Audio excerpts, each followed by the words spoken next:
In my hand right now, I have 1, 2, 3, 4, 5, 6, 7, 8, 9, 10 crispy $100 bills. I want you to think for a second what you would do if I gave you $1,000 every single day.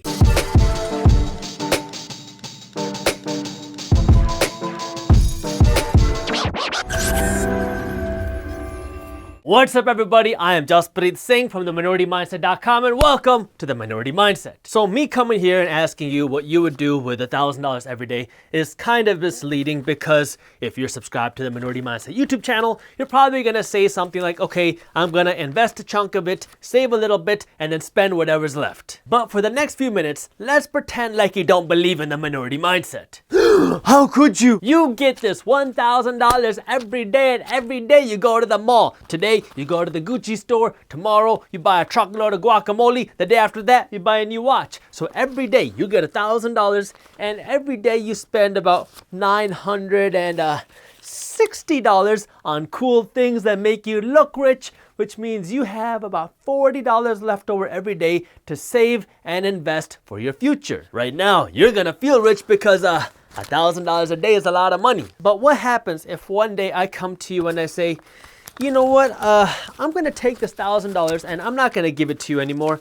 I'm just gonna put it in my pocket and keep it for myself. Wait, Jaspreet, what if I hit that thumbs up button below? I saw this example on Facebook and I wanted to talk about it on our channel because you were making a lot of income and you felt rich. But then that income went away and you have nothing to show for it except some nice clothes. You don't have the savings or the investment set aside to help you pay for that extra guac or your rent or your gas or really anything else. You could have spent less money on the things that make you look rich so you have more money to protect you from a crisis, but you didn't. And now you need financial help. So now you're calling up your friends asking for money. You're calling up mommy and daddy and asking if they can give you a loan. I think we can all agree that this would not be a fun situation to be in. I mean, you're in crisis mode.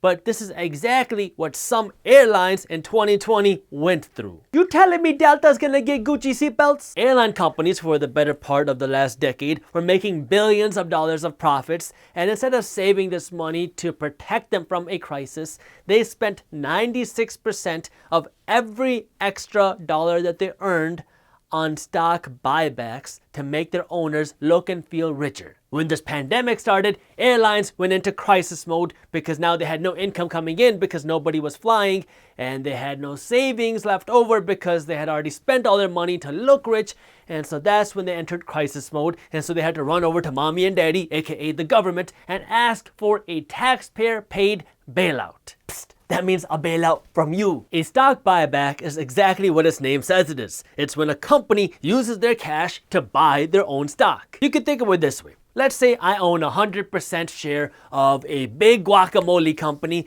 and I need to raise some cash, that way I can have more money to invest in my business. So I take 10% of my business or 1,000 shares of my company and I sell it to the public on the stock market, that way I can raise some cash. So now people, the public, are gonna give me money in exchange for ownership or shares in my company. But now some time has gone by and I have sold a whole bunch of guacamole and our company has a whole bunch of cash in the bank, so I think, you know what? How about we buy some of our stock back? So I go over to you, the public, and I buy back 500 shares or 5% of my own company. So now you guys, the public, only own 5% or 500 shares of my company. And now we, our company and me, own 95% of the company. When I do that, when I buy my stock back, 3 things happen. 1, our company has to spend some of our saved up cash. 2, the price of our stock goes up, which makes the owners, known as the shareholders of our company, richer. And 3, it helps the overall stock market. For a company to buy back its own stock, it needs cash. I can either get this cash from my savings,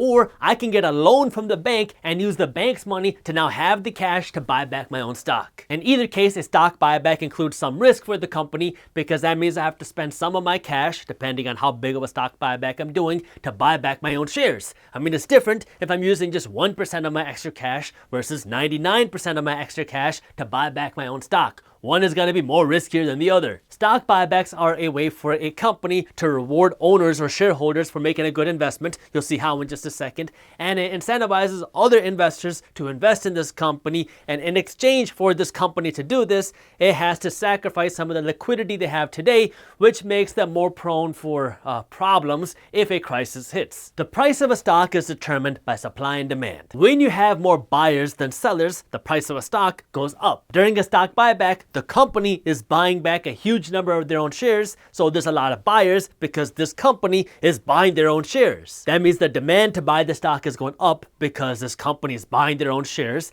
while at the same time the supply is going down because this company is buying up a big chunk of shares, so there's less shares available for the general public. So higher demand, lower supply, and this makes the price of the stock go up. This rising stock price then affects the overall stock market. The stock market is made of a bunch of different stocks. And when you see one stock go up drastically, this can trickle down to the other stocks, which will help push up the stock market. Now, I'm not going to go too deep into stock market investing itself in this video, so if you haven't subscribed to the Minority Mindset YouTube channel yet, make sure you do that. Stock buybacks tend to get very bad reputations, especially during recessions and economic slowdowns, because, like Warren Buffett says, when the tide goes out, that's when you see who's been swimming naked.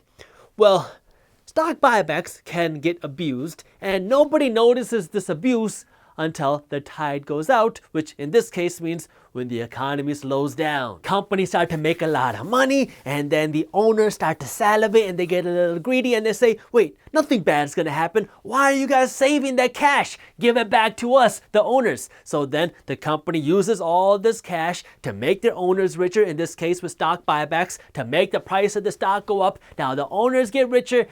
And then, if the economy slows down, or if it gets slapped in the face with a pandemic, that's when everybody gets upset, because if you had spent that $45 billion a little bit differently, you wouldn't need a taxpayer-paid bailout. This is the destructionary effect of stock buybacks, because if a company gets too greedy and they spend too much of their cash on stock buybacks and they don't protect themselves first, it can destroy the company and it can destroy the economy. A company gets greedy, they don't think about the risk of not saving for a crisis, so they spend all their cash making their owners rich, and their owners get very wealthy. And then if the economy slows down or a crisis happens, that's when they have to start firing employees, and that's when the average hardworking American has to come and bail the company out with their tax dollars. Nobody likes these type of stock buybacks. They can be good for the short term, but they can be destructionary in the long term. But when a company isn't fueled by excessive greed, a stock buyback can actually be very good for the economy. When a company has extra cash in their bank account, there's three things that they can do with this cash. They can invest this money back into their company to help them grow faster.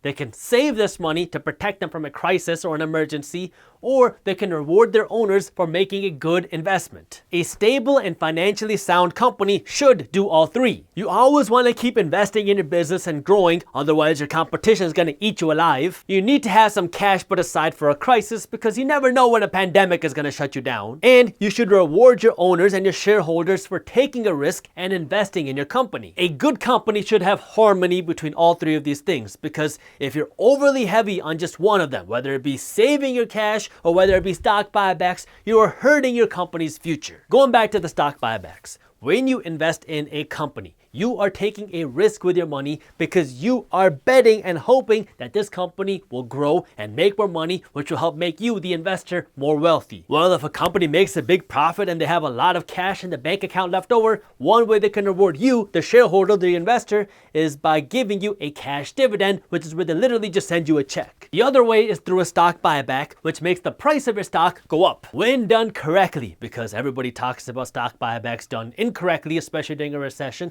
But when done correctly, it can help you as an investor build more wealth, because that is your ultimate goal, to understand how to use money the right way so you can use the system to your advantage. That way you can come out of every crisis a financial winner. It's all one big cycle, because now if your investments go up, you become wealthier and you have more money to spend. If you have more money to spend, you're going to spend more money. If you spend more money, that means other businesses are going to make more money. If other businesses are making more money, they're going to be able to hire more employees. If they can hire more employees, the economy is going to grow. Greed will always exist. Some companies naturally are going to be greedier than others, and they're going to be more short-term focused, and they're going to be just worried about making their owners rich today.